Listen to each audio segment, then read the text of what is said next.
like RJ Barrett was okay. I mean, he wasn't amazing. He's on a playoff team now. I guess they just lost.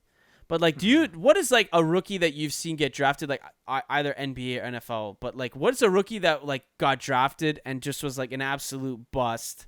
But like, when I say bust, I mean like disappointing. Like not the bust that it's like you're taking a gamble on this guy. I mean like this guy was supposed to be the absolute best, and this guy just sucked, and it was so disappointing for the sport. Like, can you remember anybody like that? I mean, just straight off the top, probably Anthony Bennett. I remember he's a Brampton man. I Oh remember they gave yeah. him the key to the city. I remember, dude, they gave him the key to the city at Chincosi Park. He's out of the league in like 1 year Oh or two my years. god. Came back, had a stint with Brooklyn, out of the league. He's on the Canadian national team still, so good for him. But like, I feel like that's too obvious, and that draft was so garbage at the time. Now it's not that bad. Giannis was in that draft, so Oh I nice. guess there you go. He kind of makes up for everything else. But it was kind of just like a toss up. Nobody knew who the top three picks are going to be. And then Bennett was a surprise, but he was just so garbage that was a shock at how bad he was. I remember Bruno Caboclo, the Toronto Raptors drafted him, and on draft night they literally said he's 2 years away from being 2 years away.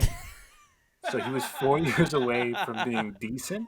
He was 4 years away from just starting to be decent, which I thought was the funniest thing. They were calling him the Brazilian KD. I remember I was watching. I think I'm with like the 20th pick or something. I was watching these highlight tapes, and it looked like they just had a volleyball game in the gym. Like the poles were still up. This was in Brazil, and it looked like a high school gym, but these were grown men like just traveling to high schools. And it was like, hey, can we play? Like, can you take down the volleyball net for us?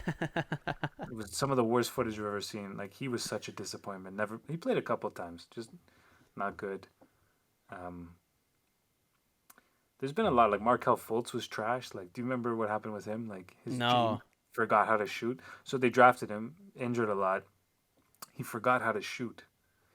Um, they were saying it was like an issue with the shoulder where it was like a nerve issue, and he literally forgot how to Like shoot. So one of never. those like brain things where you have like Yeah, Charles Barkley can't swing a yeah, golf club type of thing. yeah. So like literally, Markel forgot how to shoot, and nobody knew what was going on. It was like the strangest injury ever. And then it was kind of like a little bit of information was getting out there where there was issues with his mom or whatever, and she was Oh. putting cameras all over his apartment, like keeping an eye on him, which was hella What? creepy. Yeah, so it was like kind of little bits of information like that were getting out, and I didn't hear anything else other than that. But there's been some weird stories in the NBA.